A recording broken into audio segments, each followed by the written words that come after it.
અલ્પેશભાઈ, સરસ્વતી વંદના અને મા સરસ્વતીની આરાધના કરવા માટે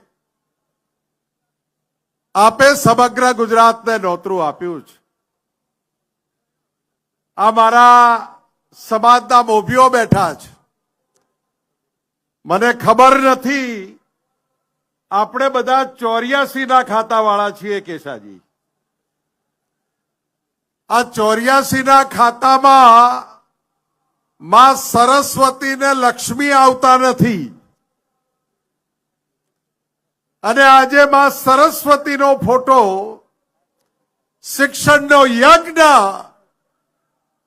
અડધી રાતે આઝાદી મળી અને અડધી રાતે ઠાકોર સેનાએ માં સરસ્વતીની આરાધના કરી અને હમણે સુરતના પહેલા કિરણે આપણે સરસ્વતી ધામનું ભૂમિપૂજન કરીશું. સમાજને મારે વિનંતી છે, અલ્પેશભાઈ એમનું કામ પૂરું કરશે. આપણી જવાબદારી શું છે?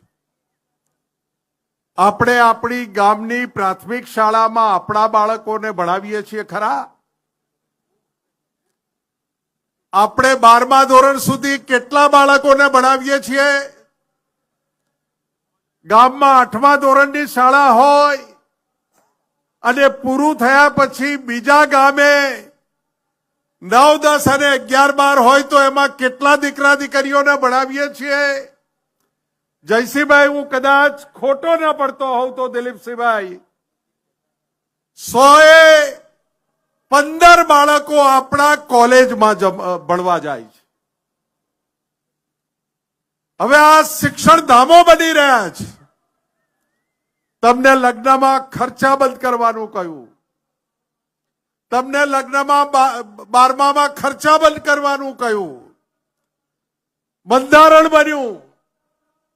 આ ખર્ચા કાપીને જે રૂપિયા તમારી પાસે વધે છે એ તમારે શિક્ષણમાં વાપરવાના છે.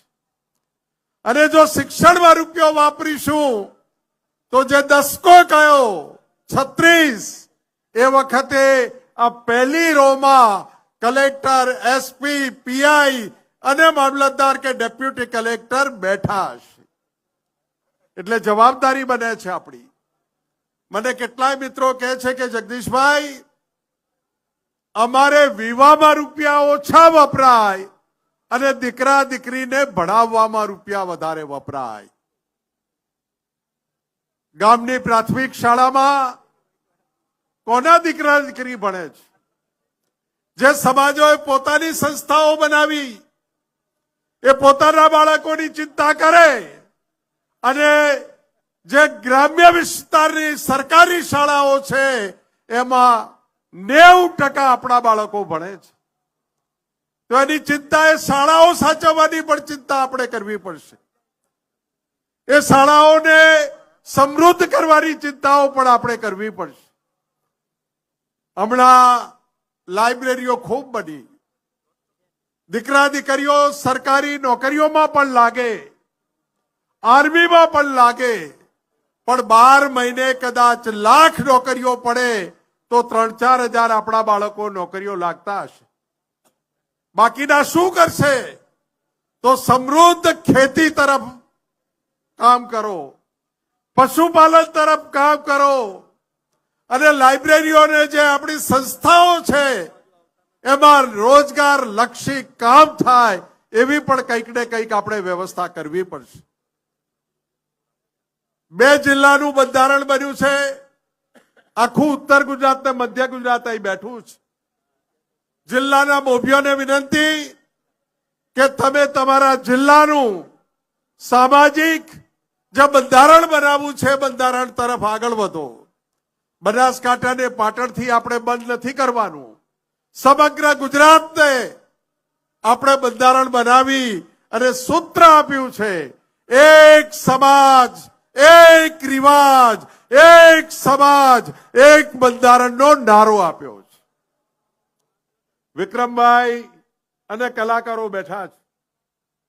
વિનંતી કરું છું, અહીંયા 7 હિન્દુસ્તાની બધા કોક આવ્યા હતા, બધા ગયા.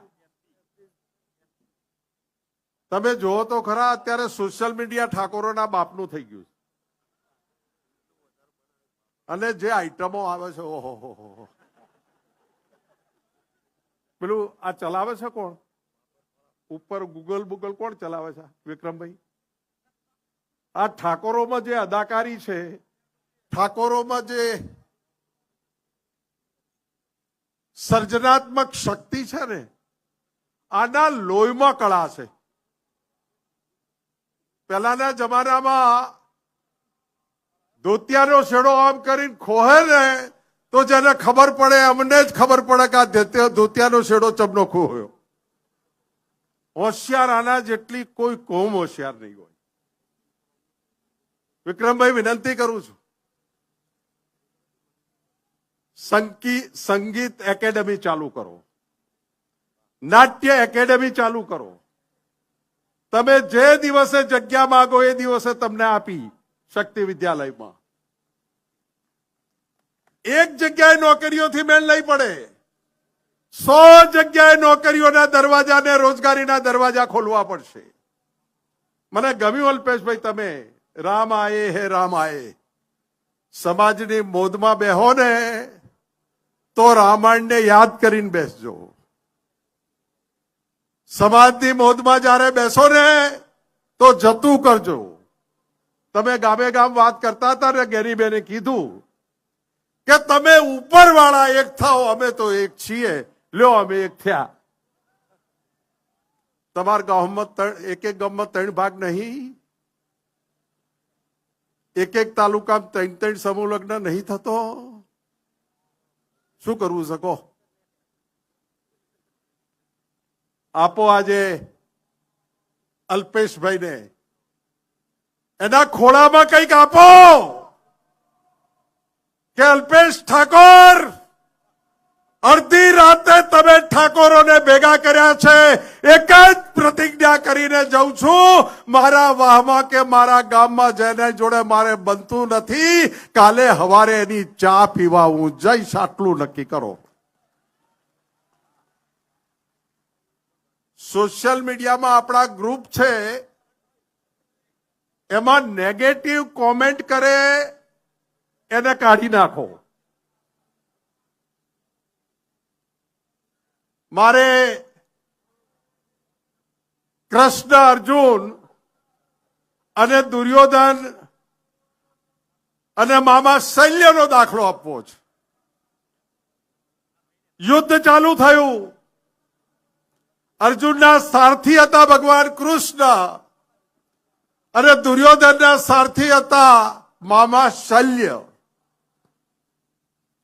અર્જુન બાણ મારે ને આડું અવળું જાય, પણ કૃષ્ણ કે હે અર્જુન, જબરજસ્ત તારો વાર છે, ચિંતા ના કરીશ, વિજય તારો છે. અને દુર્યોધન બાણ મારે, એ બાણ બરાબર વાગે અને મામો શલ્ય બોલે હદ તારીની. બાણ ચલાવતા જ નહીં આવડતું. પેલો અર્જુન બીજું બાણ મારે, બાણ ફેલ જાય. છતાં અર્જુન કૃષ્ણ કે, સારથી કે વાહ અર્જુન, ત્રીજા બાણે તો તું ભક્કા બોલાવી દઈશ. અને બીજું બાણ દુર્યોધન મારે, રથની છત્રી કાપી નાખે, તોય મામા શલ્ય બોલે બાયલા જેવું છે, કઈ કરતું નથી. આમના સારથી કોણ છે ખબર છે? તમે બેઠા છો એ. અલ્પેશભાઈ થોડું દોડે કે માટીનો થાજે દઈ. આ બેઠા એ તમારા માટે દોડે છે, તો તમારા માટે દોડે છે એ અર્જુનો છે.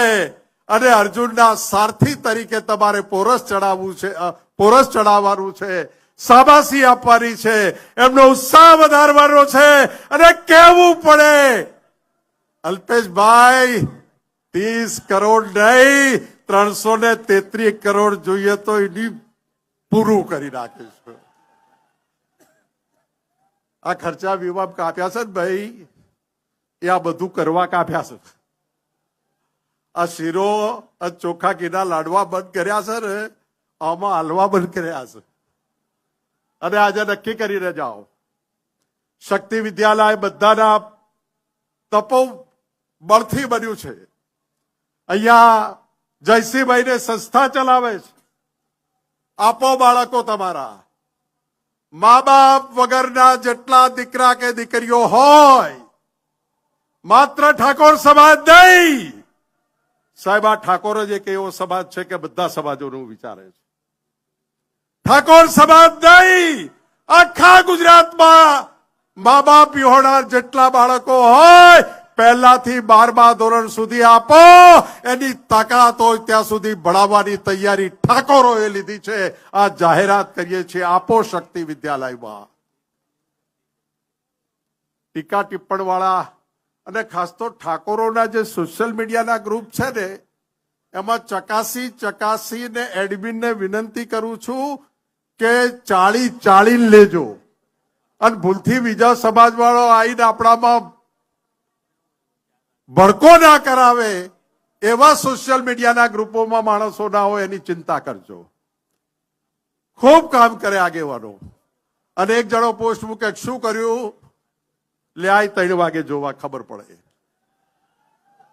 અને એટલા જ માટે સ્પોર્ટ એકેડેમી બને અલ્પેશભાઈ ઠાકોરોની, સંગીત એકેડેમી બને ઠાકોરોની, નાટ્ય એકેડેમી બને, અને જુદા જુદા વિસ્તારોમાં જે કઈ લોકોએ અમે નક્કી કર્યું છે કે અમારી રાજનીતિ અમારી જગ્યાએ છે.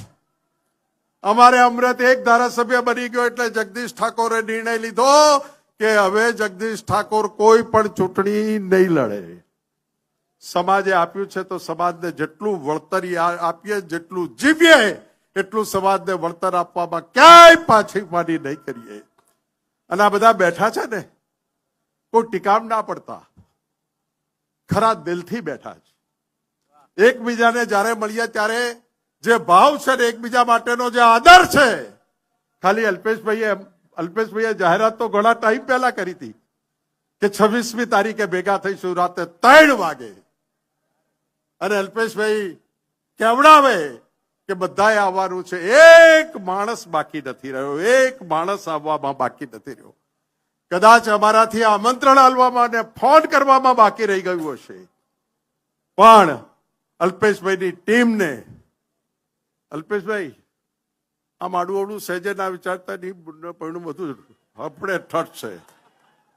તમે જ્યારે અકલ કરો, માત્ર ઠાકોર સેના નહીં, આખા ગુજરાતના ઠાકોરો તમારી તપ અને તપસ્યાની સાથે છે. એનો કોલ પણ અમે આગેવાનો વતીથી આપીએ છીએ. મીડિયાના મિત્રોને વિનંતી કરું છું કે સાહેબ 2-3 પ્રસંગો તમે અમારા ઉજાળ્યા છે. તમે ડિબેટો કરીને અમને મોટા કર્યા છે.